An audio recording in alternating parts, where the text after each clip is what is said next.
Assalamualaikum. Di video kali ini saya akan berbagi pengalaman menggunakan Sony Xperia 5 Mark II, khususnya di awal tahun 2024. Menurut saya HP ini masih sangat menarik ya dibahas di tahun ini.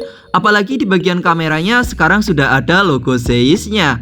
Nggak cuman keren, tapi untuk kualitas kameranya memang bisa diandalkan. Kemudian di bagian performanya ini malah lebih menarik lagi untuk dibahas. Dengan chipset Snapdragon 865 tentunya masih sangat ngebut dan juga auto libas buat semua jenis game ya. Dan kabar gembiranya di baterai HP ini juga sudah bisa diandalkan, gak seperti seri sebelumnya. Cuman sayang banget HP ini punya isu layar Greenland. Wah, sedih juga ya kalau HP sebagus ini punya isu seperti ini. Oke, buat lengkapnya langsung aja kita bahas plus minus membeli Sony Xperia 5 Mark II. Desain dan bodi. Dari segi desainnya saya cukup puas dengan HP ini. Apalagi untuk feel genggamnya juga terasa pas. Untuk ngetik juga terasa nyaman. Kemudian untuk build quality-nya juga terasa bagus di HP ini dengan perlindungan kaca Corning Gorilla Glass 6. Kemudian juga banyak upgrade dari versi yang sebelumnya, seperti tersedianya lubang jack audio dan juga penempatan sensor fingerprint yang sekarang sudah pas. Gak posisinya seperti yang sebelumnya. Agak lain memang kalau dulu sih. Jadi di bagian ini HP ini layak mendapatkan nilai plus. Layar. Untuk layarnya sendiri HP ini menggunakan layar bertipe OLED dengan ukuran 6,1 inci. Untuk rasionya film ya 21:9. Untuk resolusinya FHD+, tentunya ini cakep banget sih buat nonton. Untuk kualitas warnanya juga tajam dan view angle-nya juga cukup luas ya. Apalagi untuk proteksi layarnya sendiri HP ini juga cakep banget dengan kaca Corning Gorilla Glass 6. Tentunya ini bisa lebih nyaman ya untuk penggunaan sehari-hari.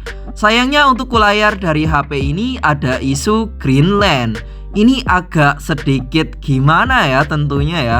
Layar sebagus ini tapi ada isu yang cukup mengerikan. Untuk penyebab masalah Greenland ini sebenarnya sangat banyak ya. Tapi ini di Sony Xperia 5 Mark II kebanyakan dari aplikasi yang tidak compatible atau konfigurasi yang salah dari sistemnya.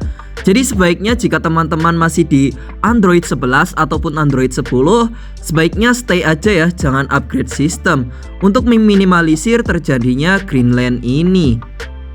Jadi di bagian layar HP ini sedikit bikin was-was hati ya. Jadi mungkin ini bagian minus dari HP ini. Lanjut ke bagian audio quality dari Sony Xperia 5 Mark II.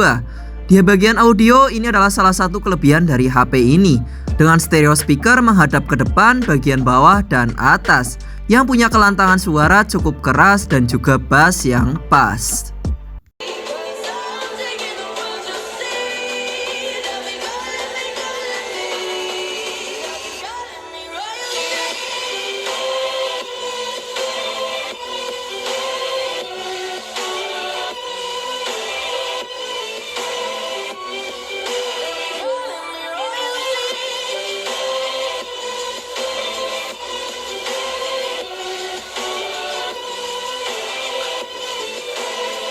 Performa dan gaming. HP ini sebenarnya sudah cakep banget ya kalau dari segi spesifikasinya. Untuk spesifikasi singkatnya, HP ini menggunakan chipset Snapdragon 865. Untuk skor Antutunya juga lumayan cakep ya, di 700 ribuan. Ini naik 100 ribuan dari Snapdragon 855 dari seri sebelumnya. Untuk Androidnya sendiri nggak saya update ya, tahu sendiri kalau diupdate bahayanya nanti di layarnya. Kemudian untuk RAM-nya sendiri HP ini udah cukup besar, yaitu di RAM 8GB. Sedangkan untuk internal storage-nya ada di 128GB. Oke, langsung aja kita ke tes gamingnya. Untuk game yang pertama yang saya coba adalah game Genshin Impact. Untuk game Genshin Impact ini saya nggak maksa di grafis tertingginya. Saya pakai setelan grafis yang menengah aja, nggak ke grafis yang terbaiknya. Kalau di grafis yang terbaiknya HP ini tentunya bakalan throttling ya, atau kepanasan. Jadi bakalan banyak sekali frame drop. Untuk grafis yang terbaik sih seperti ini ya, untuk grafis nggak pakai fan cooler. Mungkin kalau teman-teman punya fan cooler atau pendingin sih lebih rekomendasi ya, agar HP ini bisa dimainkan dengan setelan grafis yang lebih baik. Soalnya HP ini buat main game Genshin Impact ini masih sangat menunjang ya, dan juga masih cukup seru.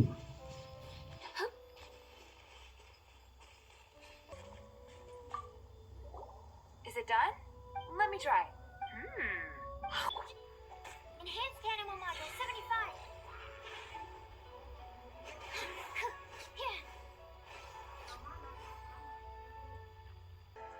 Kemudian saya juga bermain game PUBG Mobile. Untuk game PUBG Mobile sendiri dapat setelan grafis yang cukup tinggi. Untuk yang saya mainkan ada di grafis Smooth Extreme. Sedangkan untuk setelan grafis tertingginya bisa di HDR Extreme.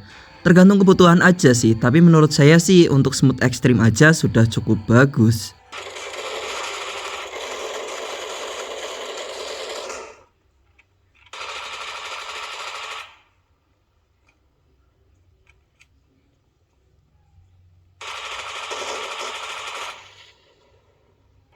Untuk pecinta game FPS kayak PUBG Mobile sih, HP ini tentunya masih sangat support banget ya.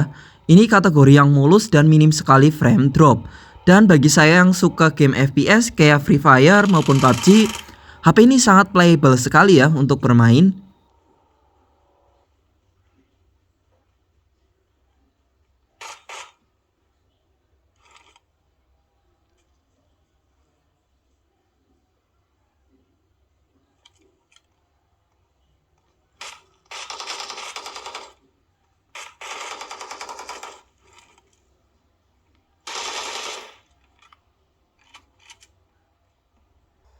Oh iya, bagian yang saya salut dari HP ini yaitu di bagian suhunya. Untuk bermain game berat seperti PUBG Mobile dan Genshin Impact, suhunya yang paling tinggi ada di 41 derajat. Menurut saya sih ini sangatlah bagus ya bagi sebuah handphone yang bukan gaming. Walaupun nggak di setelan grafis tertingginya ya, tapi cukup bisa diapresiasi. Kemudian saya juga memainkan game Mobile Legends. Untuk game Mobile Legends sendiri tentunya juga bisa dimainkan dengan mudah ya. Untuk setelan grafisnya juga dapat setelan grafis tertinggi yaitu di grafis Ultra dengan frame rate super. Kemudian yang tanya untuk game Free Fire Max lancar apa enggak? Tentunya lancar ya, apalagi untuk responsivitas layarnya juga cukup baik.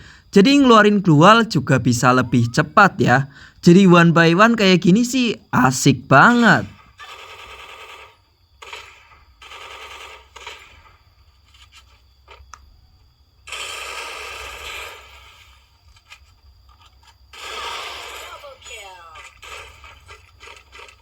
Kamera.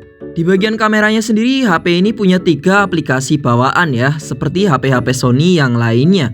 Ada Video Pro, Kamera Pro, dan kamera yang otomatis. Menurut saya sih di bagian kamera yang biasanya aja hasilnya juga udah lumayan cakep ya. Untuk hasil-hasil jepretannya saya pun juga suka dengan kualitas fotonya. Untuk kualitas jepretannya sendiri menurut saya sih ini gambarnya cukup tajam ya. Walaupun di ruangan ini kualitas pencahayaannya nggak terlalu baik. Nah, kalau dibawa ke luar ruangan baru kualitas kamera di HP ini bisa keluar ya. Untuk kualitasnya benar-benar cakep, tajam, dan kualitas warnanya cukup vibrant. Untuk kualitas tone warnanya sendiri di skin kulit saya juga cukup baik ya. Gak terlalu yang dibuat-buat, jadi natural aja untuk kamera utamanya. Dan untuk view angle-nya di kamera utamanya juga udah cukup baik. Dan skin tone warna dan vibrantnya juga pas. Kemudian ke kamera ultrawide-nya juga punya kualitas yang cukup baik ya. Di sini untuk view angle-nya cukup luas dan bisa untuk menangkap objek lebih banyak. Kemudian untuk skin tone warnanya juga nggak terlalu berbeda jauh dengan kamera utamanya. Tetap cakep, natural, dan baik ya untuk dilihat. Lanjut kita ke lensa zoom kali 3 telefoto. Untuk telefotonya sendiri ini optical zoom ya yang punya kualitas cukup cakep. Walaupun banyak noise tapi untuk hasil foto-fotonya ini masih bisa terbaca dengan baik. Kemudian untuk detail-detail fotonya juga masih cukup baik ya dilihat. Sayang banget untuk kualitas kamera selfie-nya di HP ini kurang maksimal, gak kayak kamera belakangnya. Menurut saya sih untuk foto-foto lebih baik untuk mengandalkan kamera belakangnya aja. Kalau maksa buat selfie, hasilnya seperti ini. Kemudian untuk foto-foto di malam hari, HP ini juga masih bisa diandalkan. Walaupun nggak terlalu bagus, untuk kualitas fotonya menurut saya masih bisa untuk dipost di sosial media. Ini adalah kamera Sony Xperia 5 Mark II, kamera utamanya ya. 4K 30 fps. Berasa upgrade banget cuy. Dari seri sebelumnya itu gempa dan goncangannya itu berasa banget, kalau sekarang lebih minim ya. Untuk jitter dan gempanya ini benar-benar berkurang. Dan untuk kualitas dan ketajaman warnanya juga sudah berbeda jauh. Di seri ini jauh lebih baik ya. Ini adalah kamera Sony Xperia 5 Mark II 1080 60 fps. Pagi-pagi jalan-jalan dulu ya guys ya. Dan di sini untuk kamera utamanya sih kualitas warnanya sudah cakep ya. BTW di sini masih pagi banget posisinya, masih lumayan berkabut. Pecinta kamera ultrawide sih 0,5-nya ini cakep banget ya guys ya. Untuk angle kamera yang didapatkan ini benar-benar luas. Dan untuk stabilitasnya juga lebih oke ya. Dari seri sebelumnya sih ini upgrade-nya cukup oke banget di kamera 4K-nya.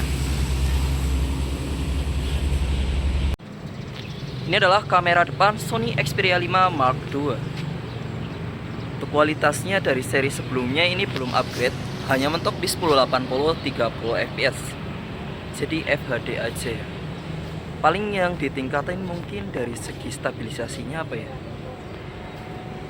Kalau dari segi kualitasnya sih nggak berbeda jauh dari seri sebelumnya. Tapi ini udah lumayan bagus ya kategorinya ya.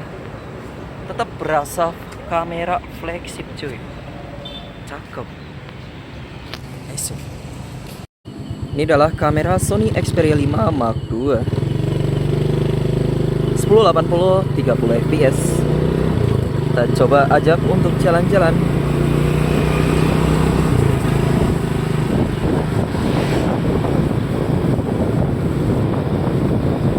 Wow, sepertinya cukup stabil ya. Ini tanpa gimbal ya, cukup pakai tangan aja sih, iseng-iseng.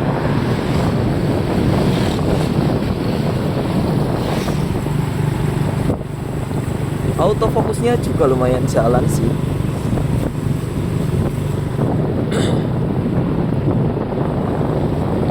Nice.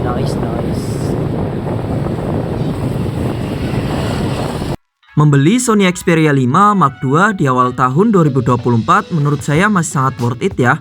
Untuk mempertimbangkan harganya di harga 2 jutaan dengan plus minus yang tadi saya sebutkan, menurut saya masih oke. Yang terpenting untuk bagian layarnya harus dihati-hati ya. Jadi jangan upgrade sistem menurut saya sih. Selain itu overall menurut saya kualitas HP ini masih sangat bagus dan masih sangat bisa diandalkan. Mungkin sekian dulu untuk video kali ini, semoga bermanfaat buat teman-teman ya. Terima kasih, assalamualaikum, bye bye.